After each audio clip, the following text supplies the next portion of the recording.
Assalamualaikum dan salam sejahtera. Saya Najib Arif dan ini Agenda Awani. Kita melihat kepada usaha pemulihan ekonomi tidak hanya dalam konteks Malaysia sebaliknya di peringkat antarabangsa, khususnya pasca pandemik COVID-19.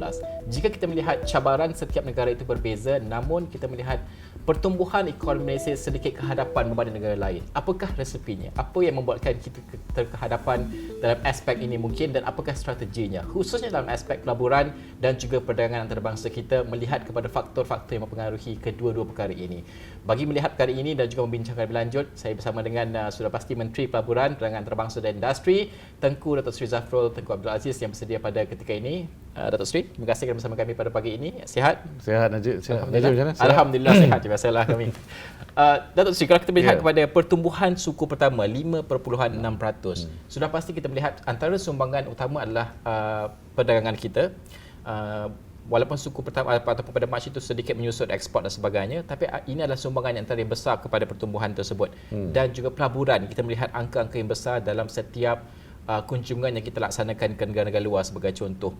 Bagaimana kita melihat sumbangan kedua-dua elemen ini, pelaburan dan juga perdagangan, untuk orang faham bahawa ini adalah the way forward untuk kita berdepan pemulihan ekonomi. Ya. Terima kasih Najib sekali lagi kerana sudi bersama saya pada hari ini. Betul apa yang disebut, kerana the engine of growth adalah salah dua variable yang penting ialah perdagangan dan juga pelaburan. Kalau kita lihat dari segi bagaimana KDNK itu di formula KDNK itu sendiri, dan di sini kita dapat lihat bahawa suku pertama, alhamdulillah, negara kita telah membuat satu pertumbuhan yang kukuh, dapat berjaya KDNK pertumbuhannya sebanyak 5.6% seperti yang sebut tadi. Dan kita dapat lihat sendiri perdagangan dari segi pelaburan juga pelaburan telah meningkat sampai 60% di suku pertama, mencecah 70 bilion ringgit, dan pelaburan ini agak seimbang. FDI dengan DDI pun lebih kurang 50%, menunjukkan sektor domestik juga agak amat kukuh pada untuk suku pertama. Dan perdagangan memanglah lebih mencabar kerana pada tahun ini World Trade Organization WTO jangkakan bahawa total trade increase hanyalah 1.7% berbanding dengan 2.7%. Namun demikian masih lagi pertumbuhan, dan Malaysia dijangka juga merekodkan pertumbuhan dari segi perdagangan walaupun lebih perlahan daripada tahun lepas. Tapi perdagangan dan pelaburan ini amat penting untuk kita sustain this economic growth supaya mencapai sasaran kita untuk pertumbuhan ekonomi yang antara 5-6% tahun ini. Bagaimana kita melihat cabarannya? Kerana kita melihat dua faktor ini yang amat penting dan juga strategi MITI sendiri dalam bergerakkan dua elemen ini, pelaburan dan perdagangan. Kalau kita melihat kepada aspek perdagangan sebagai contoh, apabila nilai ringgit kita menyusut pada ketika ini, ramai melihat ekspor itu mungkin lebih kompetitif, adalah mungkin dari segi cost import itu lebih tinggi. Keseimbangan itu perlu ada, itu sudut perdagangan. Tapi pelaburan ini adalah persaingan antara negara serantau juga untuk kita menarik. Bagaimana untuk memastikan bahawa pelabur-pelabur ini datang ke Malaysia berbanding negara serantau yang lain? Bagaimana strategi MITI untuk menyusun kedua ini? Ya. Okey, kita mulakan dengan perdagangan dulu, dan lepas itu kita cakap sikit pasal pelaburan. Tapi perdagangan dan pelaburan ni dari konteks MITI kita lihatnya bersama, di mana agensi yang in charge ni ialah Matri untuk perdagangan dan MAIDA untuk pelaburan lah. Dan dia akan koordinat dengan semua agensi-agensi yang berkaitan. Yang penting sekarang ialah kita kena memastikan yang semua pelan-pelan kita ini serasi. Jadi kita di MITI ada pelaburan National Investment Aspiration atau NIA, di mana kita ada National Investment Plan. Kita fokus pada 5 sektor. 5 sektor ini pharmaceutical, petrochemical dan chemical, electrical dan engineering E&E, aeroangkasa dan juga digital economy. Dan dalam sektor ini kita cakap pasal perdagangan dulu. Yang dari segi perdagangan, apa yang kita dapat lihat bahawa amat penting kita terus make sure our export ni remain competitive. Kerana ekspor kita kepada KDNK adalah about one time. So KDNK buat 1.6 trillion, kita punya perdagangan pun dari segi ekspor adalah lebih kurang 1.6 bilion juga. Tapi campur dengan import kita melebihi 2.728 trilion ringgit. Jadi kita punya trade to GDP lebih 140%.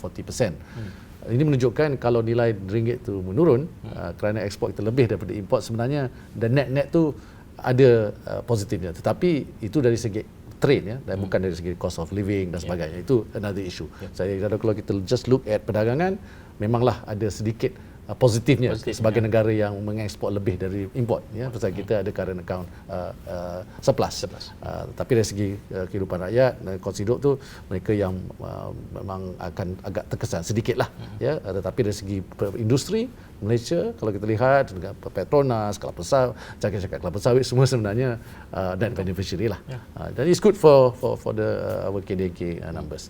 Yang keduanya dari segi pelaburan, nilai ringgit dan juga apa kita dapat lihat, mereka lebih tingkat jangka masa panjang. Ya. They are not as short term as trade lah. Jadi pelaburan mereka akan lihat sama ada ekosistem kita is it conducive untuk pelaburan, dan ini dari segi kestabilan ekonomi, kestabilan polisi, kestabilan politik, dan juga apakah kita punya talent pool is it enough to menyokong pelaburan dan pertumbuhan pelaburan mereka di sini. Okey, saya nak masuk kepada misi perangan tersebut. Tapi sedikit saya pelaburan ni, kalau kita melihat kepada tadi disentuhkan bahawa sebab kita perlu ada perbezaan dengan negara serantau, sebab apabila keluar saja dari pandemik, semua negara pun mahu menarik masuk pelaburan mereka. Betul.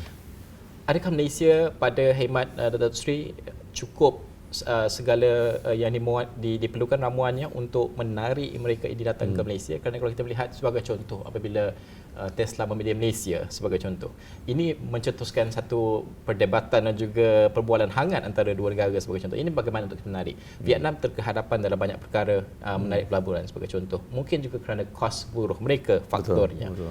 Malaysia ini kita sudah bergerak ke hadapan, kita tidak mahu melihat bahawa pembayaran upah yang rendah itu menjadi faktor penting. Kita mahu gaji itu dibayar tinggi, berkualiti pelaburan itu dijamin. Yes. Bagaimana ini disusun dan adakah ramuan itu cukup untuk menarik mereka? Ya. Jadi apa yang Najib kata itu betul. Kerana kalau kita nak lihat dari segi fokus kita kepada pelaburan, itulah saya namakan 5 sektor tu dalam kita punya National Investment Plan.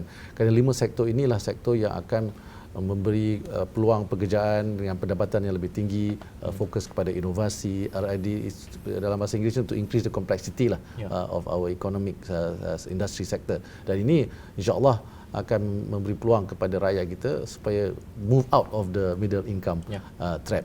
Dan apakah kita punya competitiveness berbanding dengan negara-negara lain, terutamanya negara di rantau inilah, kerana kita persaingan agak sengit lah di ASEAN ni, kerana ASEAN ni sebenarnya Asia Tenggara ni adalah net beneficiary pada masa ini, kerana mereka banyak syarikat-syarikat dan negara-negara dia realigning dia punya bekalan, rantai bekalan mereka, ya.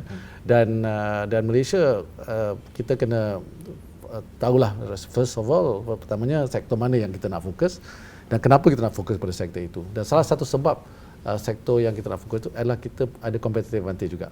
Contohnya E&E.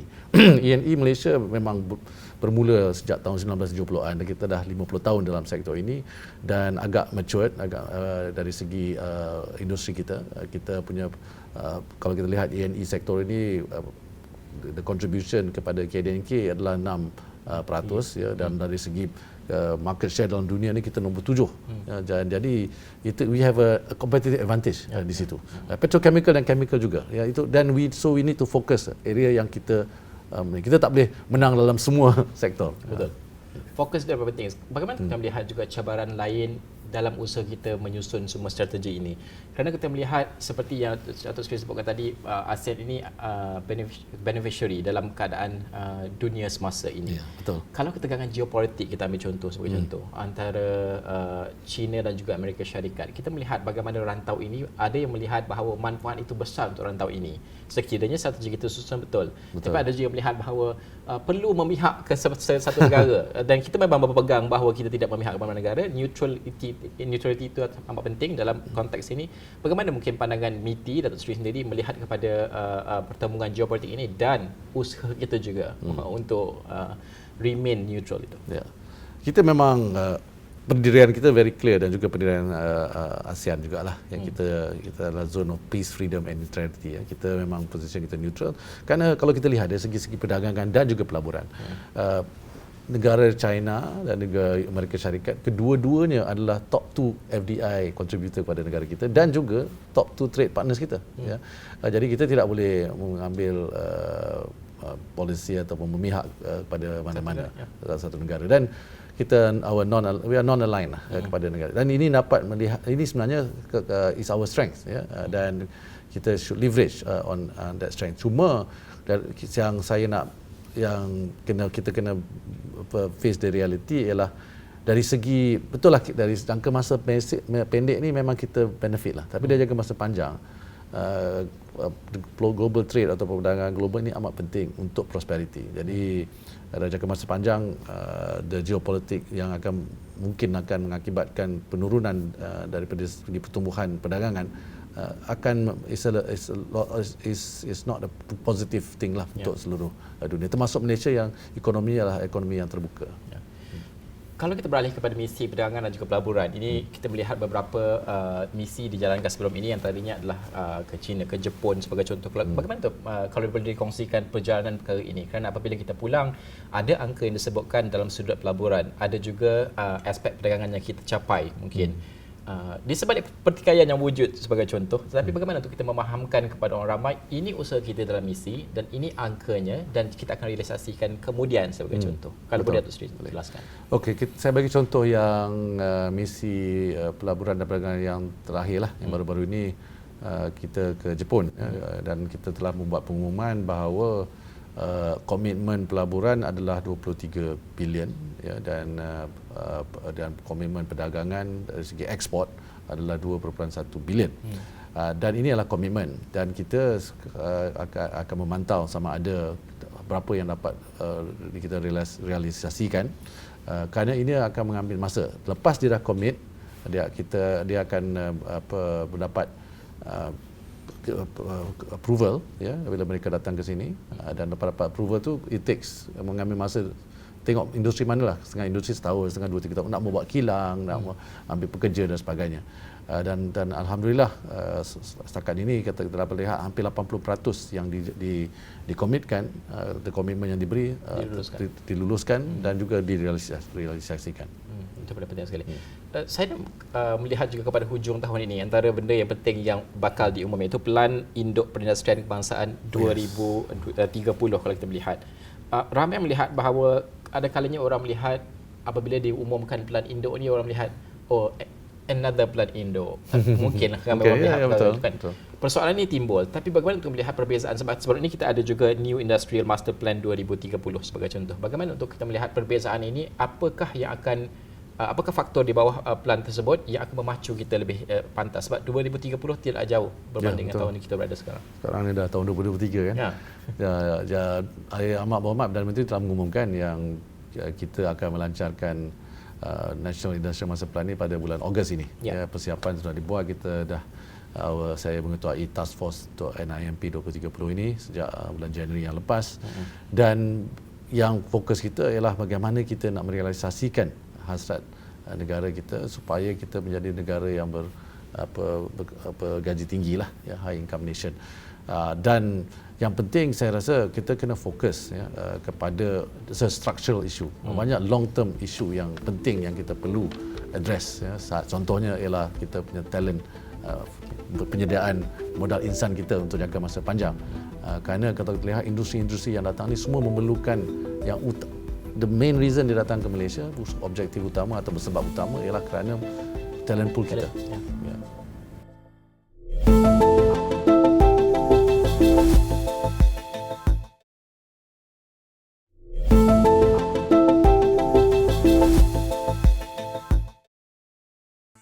Itu benda penting sebab Datuk Seri boleh membaca pemikiran saya nak tanya pasal talent ni. Sebab apabila kita ada kali kita melihat dan juga mendengar sedap membawa masuk angka-angka dan juga pelaburan ini, tapi pada masa sama bahawa talent in the pipeline itu perlu penting. Dan untuk mendapatkan talent in the pipeline ini, antara isu struktur yang kita hadapi sekarang ini adalah pembayaran gaji sebagai contoh. Ini melibatkan whole of government lah, bukan sahaja MITI. Banyak kementerian perlu terlibat dan sebagainya. Bagaimana ini juga digerakkan selari dengan usaha MITI sendiri dalam menarik pelaburan supaya kita memastikan bahawa apabila mereka datang ke Malaysia, tahap kesediaan kita ini mencukupi dalam segenap aspek. Ya. Sebenarnya ini isu yang paling disebutlah, cabaran yang paling besar oleh industri-industri, terutama industri yang berteknologi tinggi, kerana kita nak move away from labor punya industri lah, yang kita nak move to more industri yang lebih more value add, dan ini memerlukan pekerja-pekerja yang lebih mahir. Dan kerana begitu ramai sekali pekerja yang diperlukan, sekarang satu kilang tu memerlukan 4,000 engineer, satu kilang tu memerlukan 10,000 kadang-kadang. Jadi di sini Malaysia, kita sebagai sebuah negara yang memang kompetitif dari segi infrastruktur dan sebagainya. Kita tengok dari segi utility kita, infrastruktur kita, dari segi law and order kita. Tapi yang paling penting sekarang untuk sustain this growth is the labor, the modal insan. Kerana dan oleh itu MITI bekerjasama dengan kementerian-kementerian lain, terutama kementerian tinggi, MOSTI dan sebagainya. Tapi bila kita bincang dengan mereka juga, kita kena bermula daripada sekolah rendah. Jadi Kementerian Pendidikan pun kita akan berusaha untuk bagaimana kita perlu merancang untuk jangka masa panjang supaya that supply of labor ataupun modal insan ini sentiasa ada, dan supaya kita terus remain kompetitif sebagai negara destinasi pelaburan, dan paling utama supaya kita dapat meningkatkan pendapatan rakyat kita. Sebelum ini kita mengatakan bahawa dalam konteks Malaysia ini, apabila kita menyebut tentang TVET, kita melihat bahawa pemerkasaan itu bukan isu barulah, lama kita bincangkan. Tapi kalau kita melihat kepada industri ini sebagai contoh, kerjasama antara sektor industri dan juga pendidikan itu amat penting sekali pada ketika ini untuk melihat bahawa pendidikan itu harus bermula di peringkat industri. Kita cuba dengan 5 syarikat ataupun JLIC yang kita umumkan dalam belanjawan sebagai contoh, bagaimana ini harus diperkasakan bergerak ke hadapan, dan bagaimana juga kita mahu melihat bahawa setiap pelaburan yang kita tarik itu akan juga menerapkan aspek ini, iaitu melatih talent kita, kepakaran kita ni untuk bergerak ke hadapan dalam industri. So kita ada beberapa program yang telah memang ada sebelum ini, tapi kita kena strengthen lah program-program ini. Kerana apa yang kita tak nak ialah semua pelajar-pelajar kita yang pergi ke TVET ataupun institut pengajian tinggi yang lain mempunyai skill set yang tidak relevan. Kerana industri sekarang, if you look at the acceleration of adoption of new technologies, cepat, lebih cepat, and the pace of change tu lebih cepat daripada sebelum ini. Jadi apa yang mungkin syllabus ataupun coursework yang 2-3 tahun lepas mungkin perlu diupdate ataupun perlu ditukar. Dan di sini kolaborasi di antara industri dan TVET dan institut pengajian tinggi yang lain amat penting. Kerana kita lihat ada beberapa contoh lah negara seperti Germany dan sebagainya, mereka memang begitu kuat dia punya kolaborasi dengan industri. Di sini kita dah mula yang disebut tadi dengan JLIC dan juga pihak-pihak swasta, terutama dalam sektor-sektor yang berteknologi tinggi telah dimulakan, dan alhamdulillah kita dapat lihat bahawa yang penting ialah industri itu sendiri yang mesti datang and support, kerana mereka memerlukan pekerja-pekerja. Datuk Seri Pantai minta faham, sebab ada kalanya apa yang diumumkan oleh sama ada menteri ataupun kabinet dan sebagainya adalah apa yang dimahukan rakyat dengar. Yang indah lah biasanya. Yalah. Tapi sudah pasti ada cabarannya di belakang tu. Kalau bagi MITI sendiri, bagaimana kalau boleh digambarkan cabaran itu dari segi menyediakan pelaburan untuk negara, dari segi meningkatkan perdagangan, kerana cabaran ini perlu diatasi mengikut dan juga whole of government effort dan juga pemahaman orang ramai mungkin. Bagi MITI, apa cabaran utama pada ketika ini? Saya rasa cabaran utama seperti biasa adalah cabaran mindset kita. Kerana mindset kita, kerana kalau kita lihat negara Malaysia ni negara yang telah berjaya menunjukkan pertumbuhan ekonomi yang begitu pesat. Tetapi dari segi sektor-sektor, kita kena fokus pada sektor-sektor yang akan meneruskan pertumbuhan ini. Dan untuk change this is the mindset change. Kerana industri-industri kadang-kadang mengambil jalan yang mudah tapi jalan masa yang pendek. Jadi kita sebagai kerajaan agak mencabar untuk change the mindset yang mungkin susah. Saya bagi contoh lah, contohnya ialah ESG. Kalau kita cakap pasal ESG, banyak syarikat atau industri tak apa, kita berat sangat, harga kos lagi tinggi, nanti lagi mahal. Tapi kita kena fikir jangka masa panjang. Jadi government atau kerajaan perlu memberi insentif yang bertepatan dan sebagainya, tetapi pada masa sama mindset change itu perlu. Kerana kita kena fikir bukan saja dari segi keuntungan, tapi impak kepada rakyat, kepada environment, dari segi governance, dari segi dan sebagainya. Saya tanya soalan ini amat penting sekali. Kalau kita melihat bahawa impian kita untuk menoktakan kemiskinan tegar dan kemiskinan menjelang akhir tahun ini memerlukan effort atau usaha yang pelbagai. Tapi salah satunya melihat pelaburan ini, adakah kalanya kita melihat pelaburan ini tertumpu kepada satu kawasan sahaja, sedangkan isu-isu kemiskinan ini bertapak mungkin di kawasan yang bukan tumpuan. Sebab mana untuk kita agihkan pelaburan ini supaya ia seimbang antara negara-negeri? Betul. Jadi baru-baru ini Yang Amat Berhormat Perdana Menteri telah mempengerusikan Majlis Pelaburan Negara yang pertama.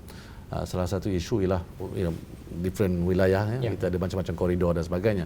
Kita perlu have a better coordination lah, koordinasi yang lebih bagus, dan dalam mesyuarat itu telah diputuskan supaya MIDA adalah agensi utama untuk dan dari situ kita boleh dan decide and coordinate, buat keputusan supaya ini more widespread lah, lebih dari segi pengagihan pelaburan ni lebih fair lah, kepada semua kawasan-kawasan supaya kita dapat mengurangkan jurang pendapatan. Dan itu boleh dilakukan? InsyaAllah boleh dilakukan. Cuma yang penting ialah kita kena membuat pelaburan, infrastruktur dan sebagainya. Dan kita bersama-sama dengan Kementerian Kewangan dan EPU perlu memastikan bahawa kolaborasi yang lebih bagus supaya pelaburan infrastruktur itu dapat dibuat. Sebelum kita menutup diskusi ini, mungkin akhir sekali kita melihat kepada aspek pelaburan, aspek perdagangan ini, tahap keyakinan Datuk Seri sendiri, sumbangannya kepada ekonomi kita, dan adakah ini akan memacu kita mencapai segala nombor angka yang kita sasarkan dari segi DNK dan pertumbuhan ekonomi menjelang akhir tahun ini? InsyaAllah kalau kita dapat meneruskan momentum yang kita telah capai pada suku pertama ini, kita insyaAllah akan dapat mencapai sasaran ataupun unjuran KDNK kita untuk pada tahun 2023. Okey, Datuk Seri, terima kasih kerana meluangkan masa bersama dengan agenda awani pada waktu ini. Itu tadi Tengku Datuk Seri Zafrul Tunku Abdul Aziz. Kita melihat kepada bagaimana dua aspek ini, pelaburan, perdagangan. Ini aspek yang penting sekali. Kita sudah pun mencapai setengah tahun untuk 2023 bergerak ke 2024, dan paling penting sekali melihat kepada rancangan Malaysia itu untuk ditamatkan nanti beberapa tahun lagi, 2 ke 3 tahun lagi. Bagaimanakah ini akan memacu pemulihan ekonomi dan peningkatan ekonomi bergerak ke hadapan. Sekian saja agenda awani. Saya Najib Arif. Assalamualaikum warahmatullahi wabarakatuh.